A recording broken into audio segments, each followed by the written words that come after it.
Steady flow energy equation में हम बात कर रहे होंगे ओपन सिस्टम एनालिसिस की बाय फर्स्ट लॉ।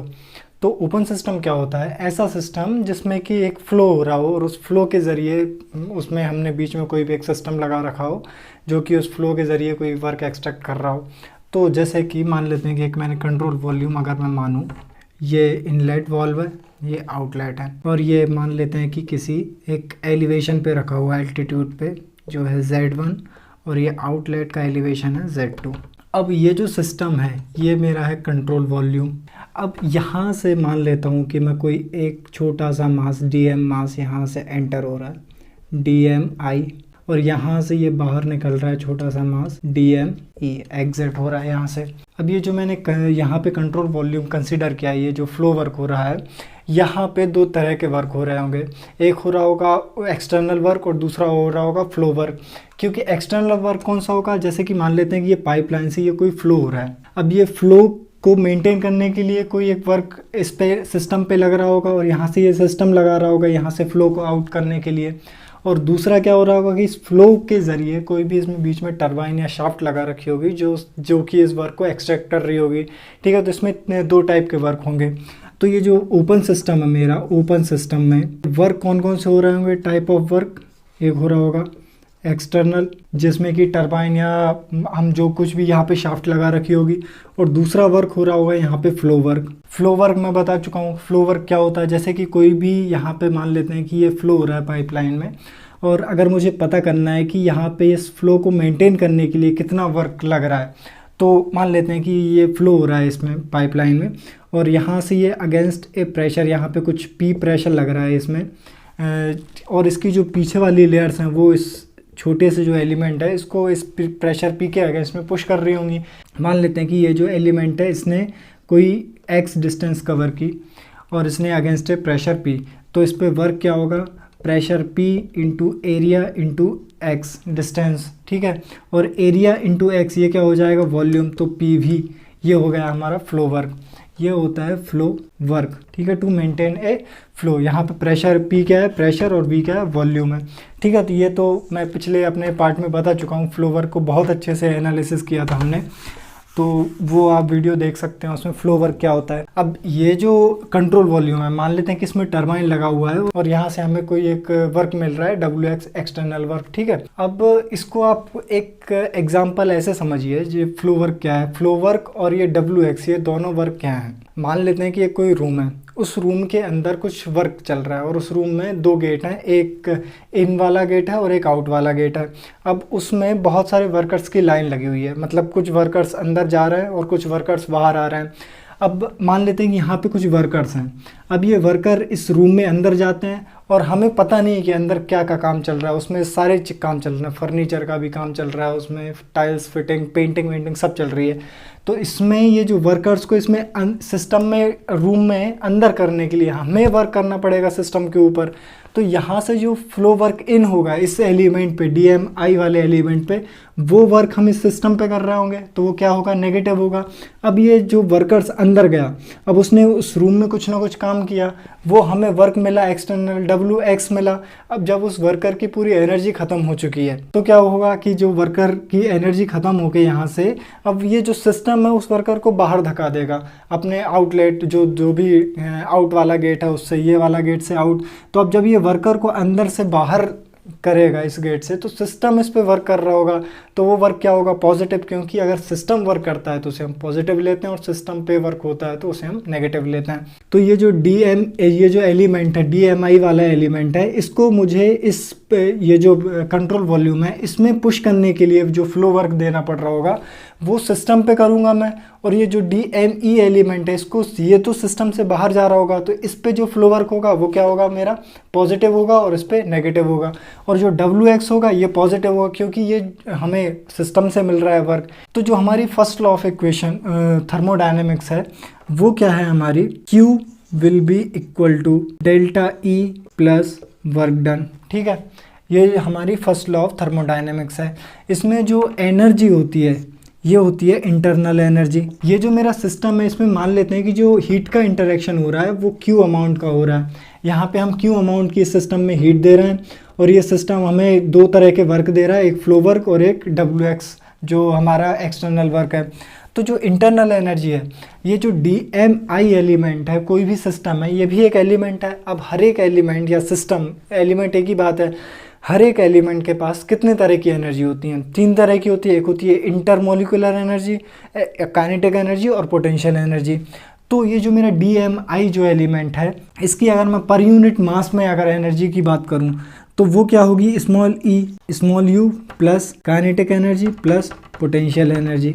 अब इसकी जो ये जो पर यूनिट मास में इंटरमोलिकुलर एनर्जी U प्लस ये होगी, मान लेते हैं कि इसका जो इनलेट वेलोसिटी है वो है V1, तो क्या हो जाएगी V1 square divided by 2 plus potential energy क्या होगी, इसका जो एल्टीट्यूड है वो क्या है Z1, तो GZ1 हो जाएगा, GZ1। अब अगर मैं इसकी ये जो मेरी हो गई E1 energy of this small element DMI, और ये जो DME एलिमेंट है इसकी जो एनर्जी होगी वो होगी E2, ये U1, ये मान लेते हैं कि इसकी जो इंटरनल एनर्जी थी वो U1 थी और इस एलिमेंट की इंटरनल एनर्जी U2 है।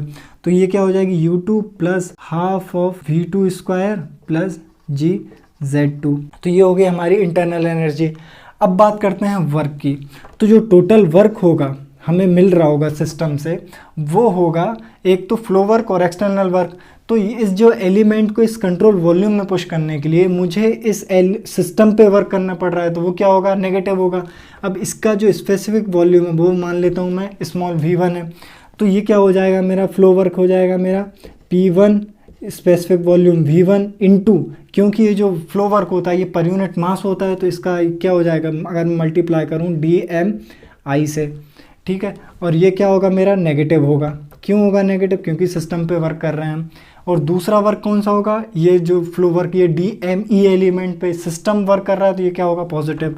प्लस मान लेते हैं कि यहाँ का प्रेशर है P2, यहाँ का स्पेसिफिक वॉल्यूम है V2, तो ये हो जाएगा plus P2 V2 specific volume into DME, और प्लस क्योंकि ये सिस्टम से ही वर्क मिल रहा है हमें WX, तो ये हो जाएगा हमारा WX। तो ये हो गया हमारा टोटल वर्क, और ये हो गई हमारी एनर्जी इन, और ये एनर्जी हो गई आउट वाली। डेल्टा ए की बात करूँ तो वो क्या होगा मेरा, अगर मैं E1 की बात करूँ तो इसमें मुझे किसका मल्टीप्लाई करना पड़ेगा, DMI का। तो ये हो जाएगा मेरा DMI इंटू E1, और E2 क्या हो जाएगा मेरा DME इंटू E2। और Q का जो इंटरेक्शन है वो तो मेरा हीट का इंटरेक्शन, इस सिस्टम में हीट हम दे ही रहे हैं। तो अब बात करते हैं स्टेडी फ्लो की। स्टेडी फ्लो क्या होता है, कोई भी सिस्टम है, उस सिस्टम में अगर जो भी सिस्टम की प्रॉपर्टीज़ हैं अगर वो टाइम के साथ चेंज नहीं हो रही हैं तो उसे कहते हैं हम स्टेडी फ्लो। इसका मतलब है कि जो मेरा इनलेट वाल्व है, इस वॉल्व में 1 सेकेंड में कितना मास अंदर आ रहा है वो टाइम के साथ चेंज नहीं हो रहा है। मतलब कि मान लेते हैं कि मेरा इनिशियली एक फर्स्ट सेकेंड में मास 1 kg इसके अंदर आया, फिर अगले सेकेंड में भी 1 kg ही आना चाहिए। ऐसा नहीं होना चाहिए कि पहले सेकंड में 1 kg आ गया, फिर 2 kg आ गया, फिर 3 kg। मैं एज ए मास के टर्म में ले रहा हूँ इसको, फ्लो को, ठीक है अभी। और वैसे ही एनर्जी है, मतलब कि जो सिस्टम में नेट जो एनर्जी इन हो रही है वही बराबर होनी चाहिए नेट एनर्जी आउट के। मतलब सिस्टम के अंदर कोई भी टाइप की एनर्जी एक्यूमुलेट नहीं होनी चाहिए, या फिर कोई किसी भी टाइप का मास जो वह एक्यूमुलेशन नहीं होना चाहिए।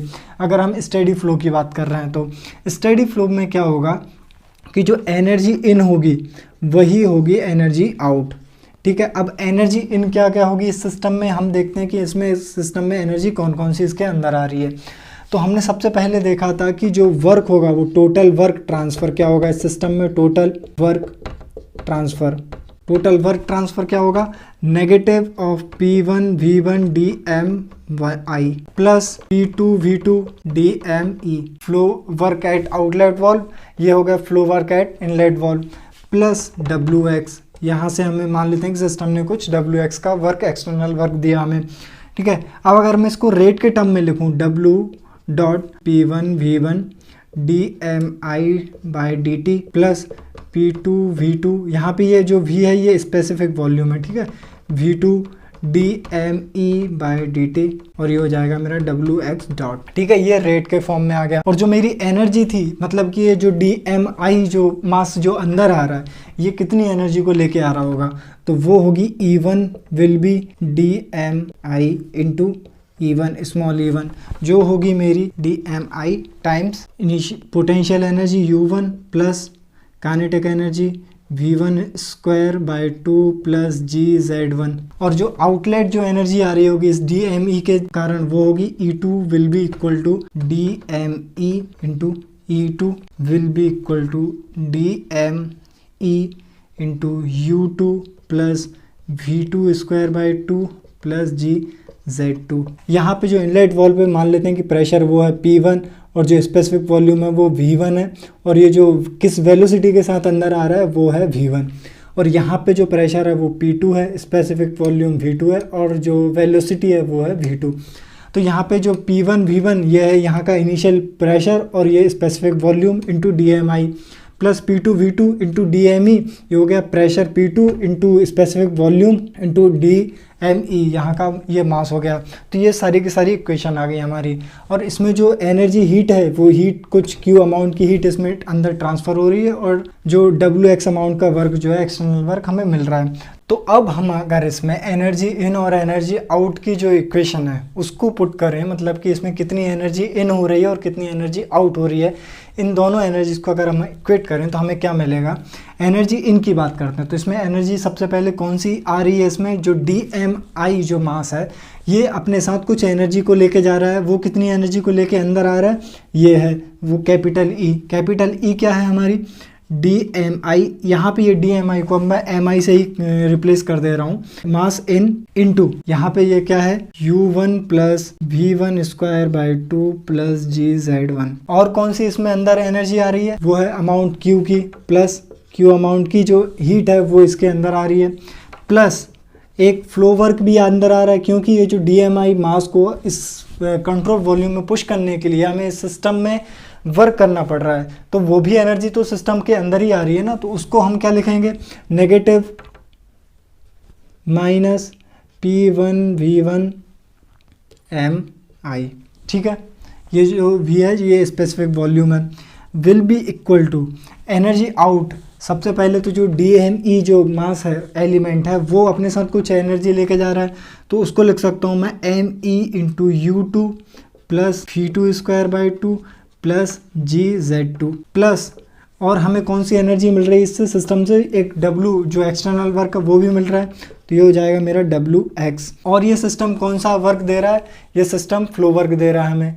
W जो फ्लो वर्क कौन सा दे रहा है, एक और एक्सटर्नल, ये P2 V2 into P2 V2 into ME, ये हो गया हमारा फ्लो वर्क। अब यहाँ पे ये देखना, ये जो है हमारा ये दो चीज़ें हैं, ये क्या है हमारी फ्लो वर्क है, और ये जो WX है ये क्या है हमारा एक्सटर्नल वर्क, और ये क्या है हमारी, ये दोनों चीज़ें हैं हमारी इंटरनल एनर्जीज, जो कि ये जो हमारा मास एलिमेंट है DMI और DM, ये दोनों अपने साथ कौन कौन सी एनर्जी लेके आ रहे हैं और कितनी इंटरनल एनर्जी को बाहर लेके जा रहे हैं। और ये जो Q है ये हमारी है हीट एनर्जी, जो कि हम इस सिस्टम में अंदर दे रहे हैं।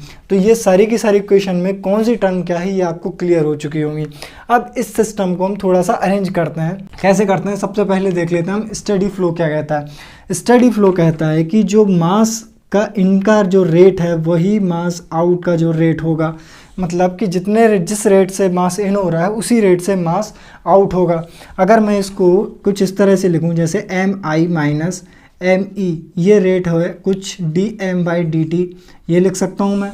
ठीक है, तो जो स्टेडी फ्लो इक्वेशन होती है उसमें ये क्या होता है, ज़ीरो होता है। वैसे ही क्या होता है, energy in minus energy out का जो रेट के टर्म में लिखें तो वो होगा dE/dt। तो एनर्जी का रेट भी क्या होगा स्टेडी फ्लो के लिए ज़ीरो होगा, और अनस्टेडी फ्लो के लिए क्या होगा, यहाँ पे कुछ ना कुछ एनर्जी का एक्यूमुलेशन हो रहा होगा, वो dE/dt के टर्म में हम लिखते हैं, वो हम आगे देखेंगे। अभी स्टेडी फ्लो इक्वेशन लिख रहे हैं तो मैं MI और जो ME है इन दोनों को इक्वेट कर सकता हूँ, बराबर लिख सकता हूँ।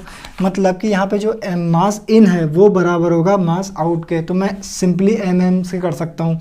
और अगर मैं पूरी इक्वेशन में m से डिवाइड दे दूँ तो यहाँ से m हट जाएगा, m कहाँ पे डिवाइड हो जाएगा, यहाँ पे ये m आ जाएगा, q बाय m, यहाँ से m हट जाएगा, यहाँ पे भी ये पर यूनिट मास में आ जाएगा और ये m हट जाएगा। यानी कि जो हमारी हीट है और जो वर्क है एक्सटर्नल वर्क, ये दोनों के दोनों पर यूनिट मास में आ जाएंगे, मतलब जूल पर केजी में आएंगे इक्वेशन।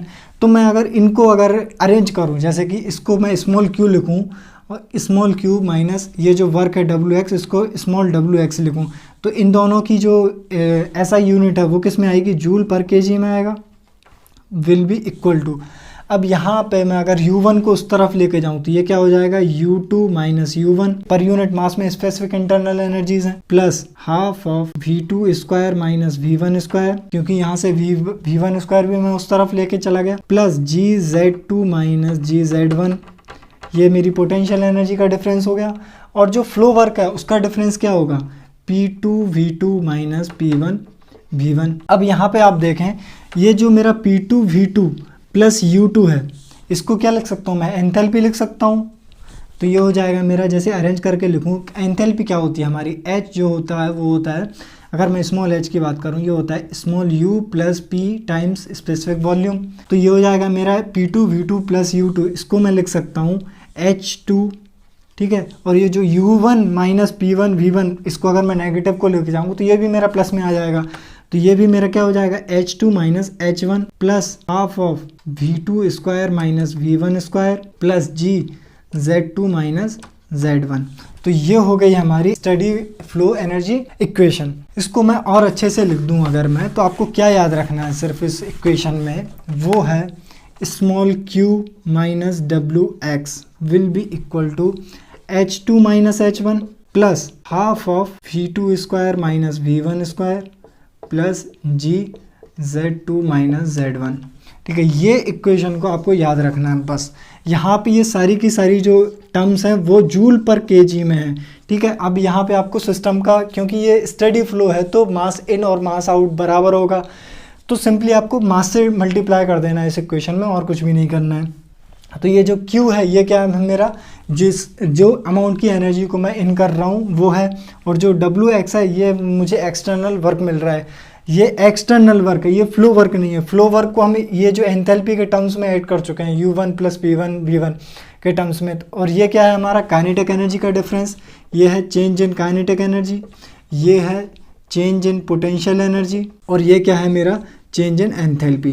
ठीक है, तो जो फ्लो वर्क इस इक्वेशन में क्या याद रखना है कि जो हीट और जो वर्क में जो डिफरेंस होता है वो किस में चेंज हो जाता है, इंटरनल एनर्जी के डिफरेंस में। अब अगर हम अनस्टेडी फ्लो की बात करें तो अनस्टेडी फ्लो में क्या होगा, स्टेडी फ्लो हमने क्या देखा था, ई इन बराबर होगा ई आउट के। जो अनस्टेडी फ्लो होगा उसमें क्या होगा, ई इन का जो डिफरेंस होगा ई आउट, ये कुछ होगा D E bye D T के। मतलब कि इसमें जो एनर्जी आ रही है इस सिस्टम में और इस सिस्टम से जो एनर्जी एक्सट्रैक्ट हो रही है, उन दोनों में कुछ ना कुछ डिफरेंस है। मतलब जो डिफरेंस है और वो डिफरेंस इस सिस्टम के अंदर एक्यूमुलेट हो रहा है। ऐसा नहीं होगा कि इसमें से एनर्जी, हमने जितनी एनर्जी इसमें दी उससे कम हमें एनर्जी आउट में मिली, तो इसका ये मतलब नहीं है कि जो बाकी एनर्जी बची थी वो डिस्ट्रॉय हो गई। वो डिस्ट्रॉय नहीं हुई है, वो एनर्जी इस सिस्टम के अंदर एक्यूमुलेट हो चुकी है। तो ये होती है हमारी energy in minus energy out की इक्वेशन। तो यहाँ पे जो D E by D T है ये होता है हमारा एनर्जी एक्यूमुलेटेड। और स्टेडी फ्लो में क्या होता है, ये जो होता है ये हो जाता है हमारा ज़ीरो हो जाता है। तो अब एनर्जी इन की बात करें हम, तो एनर्जी इन इस सिस्टम में कौन कौन सी आ रही है, एक तो डी एम आई अपने साथ कौन कौन सी इंटरनल एनर्जीज लेके आ रहा है। तो ये क्योंकि रेट के टर्म में लिख रहे हैं पर यूनिट टाइम में, तो क्या होगा हमारा D M I by D T, ये अपने साथ इंटरनल एनर्जीज कौन कौन सी लेके आया था, U1 plus V1 square by 2 plus GZ1। और कौन सी एनर्जी इसमें हो रही है, एक तो ये जो Q अमाउंट की एनर्जी है, हीट है, वो हमें सिस्टम में दे रहे हैं, तो वो क्या होगा प्लस Q, इसको भी पर यूनिट टाइम में लिख सकते हैं, डॉट में लिख दिया मैंने, प्लस और कौन सा, ये जो DMI मास है, इसको इस सिस्टम में अंदर पुश करने के लिए हमें कितना फ्लो वर्क देना पड़ रहा है वो होगा। तो फ्लो वर्क क्या होगा, DMI by DT into P1 into specific volume V1। ठीक है, ये होगा। और जो एनर्जी आउट है वो क्या क्या होगी हमारी, dme/dt into u2 plus half of v2 square plus gz2 plus और कौन सी, ये जो सिस्टम इस एलिमेंट को बाहर पुश करने के लिए कर रहा होगा तो वो क्या होगा dme/dt, ये फ्लो वर्क है, ये हो गया हमारा P2 स्पेसिफिक वॉल्यूम V2। यहाँ पे ये जो क्या होगा हमारा माइनस होगा, क्योंकि एनर्जी इन और एनर्जी आउट का जो डिफरेंस है, एनर्जी आउट में अभी एक और कौन सा आएगा हमारा Wx भी आएगा। ठीक है, ये जो डिफरेंस होगा इन दोनों एनर्जीज का, ये बराबर होगा हमारा dE/dt के। इसमें ये जो, या तो आप सिर्फ ये इक्वेशन याद रख लो अनस्टेडी फ्लो के लिए। अनस्टेडी फ्लो के लिए क्या करना है आपको, सिर्फ अगर स्टेडी फ्लो की बात करेगा तो dE/dt क्या हो जाएगा मेरा, 0 हो जाएगा, और जो dmi/dme/dt है ये दोनों बराबर हो जाएंगे। तो ये सिंपली इस पूरी इक्वेशन में dm से डिवाइड कर देना आप, तो ये हो गई हमारी अनस्टेडी फ्लो एनर्जी इक्वेशन। तो ये जो हमारी स्टेडी फ्लो एनर्जी इक्वेशन है, इसका यूज़ करके हम नोज़ल, डिफ्यूज़र, टरबाइन, इन सब के जो वर्क है वो निकाल सकते हैं। तो सबसे पहले हम बात करते हैं नोज़ल की। नोज़ल कुछ इस तरह से बना होता है हमारा। इस नोज़ल में जो एक्सटर्नल वर्क होता है Wx, वो तो हमारा 0 होता है, क्योंकि इसमें किसी भी तरह का जो वर्क है वो हम एक्सट्रैक्ट ही नहीं कर रहे होते हैं। और ये हम मान के चलते हैं कि ये जो नोज़ल है हमारा, ये इंसुलेटेड है, मतलब इसमें कोई किसी भी तरह का जो हीट है उसका इंटरेक्शन नहीं हो रहा है, इसको हम इंसुलेटेड मानते हैं। और इस नोज़ल का यूज़ क्या होता है कि ये जो वेलोसिटी है फ्लो के, उसको बढ़ाने के काम आता है। मान लेते हैं कि इसका जो यहाँ से जो फ्लो इन हो रहा था इसमें, इसकी वेलोसिटी v1 थी, और यहाँ से जो फ्लो आउट हो रहा है उसकी वेलोसिटी v2 थी। तो हम मान के चलते हैं कि जो इसमें से जो आउटलेट वेलोसिटी होती है दैट v2, ये बहुत बहुत ज़्यादा बड़ी होती है v1 से। यानी कि हम v1 को अगर v2 के कंपैरिजन में नेग्लेक्ट भी कर सकते हैं। अगर नोज़ल की इक्वेशन में, अगर ये भी हमारा स्टेडी फ्लो ओपन सिस्टम है, तो अगर इस इक्वेशन के ज़रिए अगर मैं नोज़ल की इक्वेशन लिखूँ तो क्या होगी, यहाँ पे Q क्या होगा मेरा, ये तो 0 होगा, 0 माइनस ये भी एक्सटर्नल वर्क भी मेरा क्या होता है, 0 होता है, equal to H2 minus H1, मतलब यहाँ की जो एंथैल्पी है मान लेते हैं H1 है, और ये आउटलेट जो एंथैल्पी है वो H2 है। ये हो जाएगा मेरा डिफरेंस H2 माइनस H1 के बराबर, plus half of v2 square minus v1 square. क्योंकि मैंने बोला है कि v2 v1 से बहुत बड़ा है, तो जो v1 का स्क्वायर वो और भी छोटा हो जाएगा, तो v1 स्क्वायर को हम नेगलेक्ट कर सकते हैं। तो सिंपली मैं केवल v2 स्क्वायर लिख सकता हूँ इसमें। और जो gz2 माइनस z1 है, तो हम मान के चलते हैं कि जो इस नोज़ल का जो एल्टीट्यूड है उसमें कोई भी डिफरेंस नहीं होता है इन और आउटलेट वॉल में, मतलब वो सेम एल्टीट्यूड पे होते हैं, तो उनका पोटेंशियल एनर्जी का डिफरेंस भी नोज़ल के लिए क्या हो जाएगा, 0 हो जाएगा, तो प्लस 0। तो अब यहाँ से मैं अगर मुझे v2 निकालना है, v2 जो वेलोसिटी होगी वो क्या होगी मेरी, half of v2 square will be equal to h1 minus h2। और यहाँ से अगर मैं v2 निकालूँ तो v2 हो जाएगा मेरा twice of h1 minus h2 का स्क्वायर रूट। ठीक है, तो ये हो गई मेरी नोज़ल की आउटलेट वेलोसिटी। अगर मुझे निकालनी है तो वो क्या होगी, ये होगी। नोज़ल की जो कंडीशंस क्या होती हैं, वो होती हैं हीट क्या होती है, 0 होती है, वर्क एक्सटर्नल वर्क क्या होता है वो भी 0 होता है, और जो पोटेंशियल एनर्जी का डिफरेंस होता है, चेंज इन पोटेंशियल एनर्जी, वो भी क्या होता है, 0 होता है। तो अगर ये जो सारी कंडीशन अगर हम इस इक्वेशन में पुट कर दें तो हमें नोज़ल के लिए इक्वेशन मिल जाएगी। ये जो H1 H2 है ये स्पेसिफिक एंथैल्पी है, मतलब ये जो इक्वेशन है ये पर यूनिट मास में है। ठीक है, ये हो गई हमारी नोज़ल की इक्वेशन। अब बात करते हैं हम डिफ्यूज़र की। नोज़ल का यूज़ कहाँ करते हैं हम, वेलोसिटी को बढ़ाने के लिए, और डिफ्यूज़र का यूज़ करते हैं हम प्रेशर एनर्जी को बढ़ाने के लिए, यानी कि जो आउटलेट पे जो फ्लो हो रहा है उसका प्रेशर इंक्रीज़ करने के लिए डिफ्यूज़र का यूज़ किया जाता है। और डिफ्यूज़र का मैंने जैसे बताया कि प्रेशर एनर्जी को बढ़ाने के लिए करते हैं, तो अगर प्रेशर को बढ़ा रहे हैं तो वहाँ पे वेलोसिटी क्या हो जाएगी, कम हो जाएगी, यानी कि जो v1 है इसमें जो इनलेट की वेलोसिटी होती है वो बहुत ज़्यादा होती है आउटलेट की वेलोसिटी से। तो यहाँ पे क्या हो जाएगा मेरा, सेकंड कंडीशन क्या हो जाएगी, यहाँ पे भी एक्सटर्नल वर्क हम क्या लेते हैं, 0 होता है, इसमें भी एक्सटर्नल वर्क, और जो हीट का इंटरेक्शन है वो भी 0 होता है डिफ्यूज़र में। तो अगर इस इक्वेशन में पुट करूँ मैं तो क्या हो जाएगा, QW ये तो 0 हो जाएगा, सिर्फ क्या बचेगा यहाँ पे 0 equal to H2 minus H1। और ये जो मेरा यहाँ पे क्या है, V2 बहुत कम है, तो V2 क्या हो जाएगा मेरा 0, क्योंकि ये माइनस हो जाएगा, negative half of V1 square plus, और जो पोटेंशियल एनर्जी का चेंज है वो तो मेरा क्या होता है, 0 ही होता है।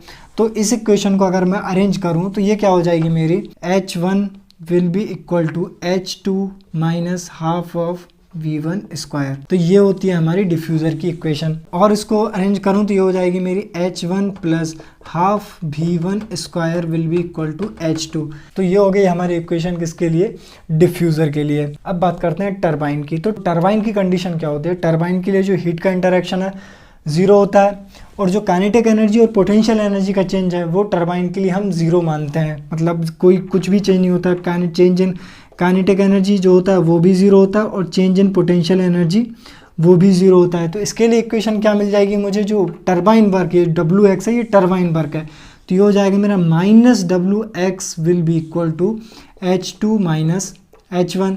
ये भी मेरा 0 हो जाएगा टरबाइन के लिए, और ये भी 0 हो जाएगा। तो टरबाइन वर्क को अगर मैं पॉजिटिव लेके आऊँ तो ये हो जाएगा मेरा H1 माइनस H2।